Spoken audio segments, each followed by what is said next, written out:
Okay, hi everyone. This is my presentation on three of the most important points that everyone should know about Confucianism.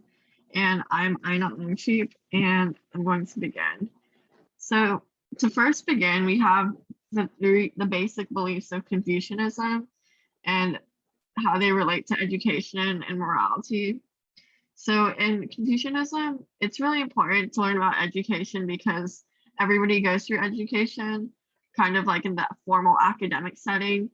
But Confucius relates these to becoming a decent human being. So here I state education and learning are important for becoming a decent human being. This explores relationship between education and morality. So Confucius believes that ethically educated persons are honest, frugal, so they're content with little and not focused on material goods, hardworking, and trying to improve society and the government.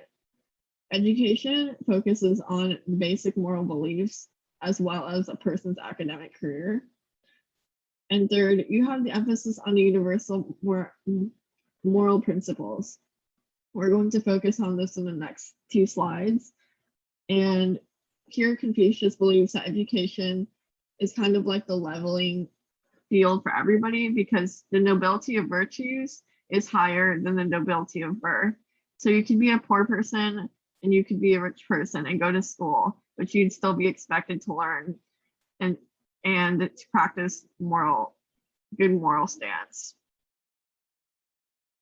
So the three Confucian principles are important because these three principles govern a follower of Confucianism's life and their actions towards others. These are the main ideas for the beliefs in Confucianism. One is humanist or Ren, which is concern for other human beings and a type of inner dignity. So in the Christian religion, you probably heard of the golden rule, which is do unto others what you would want done unto yourself.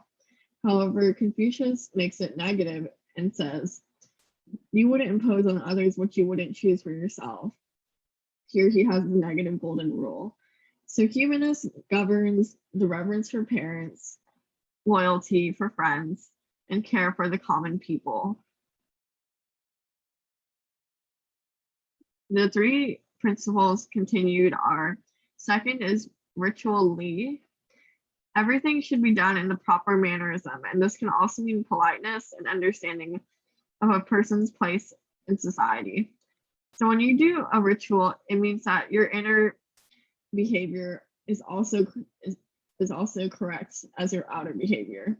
So Confucius believes that you should not have an empty right or action or just doing something for show. You need to be one with your inner behavior and outer behavior. Social behavior and inner attitude, all of the things should be an expression of the inner attitude, not just outward actions. Two, filial piety, or three, actually. Respect and veneration that younger members of society must give towards older members.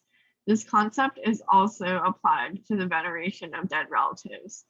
So an example is that children should respect their parents and care for them in their old age.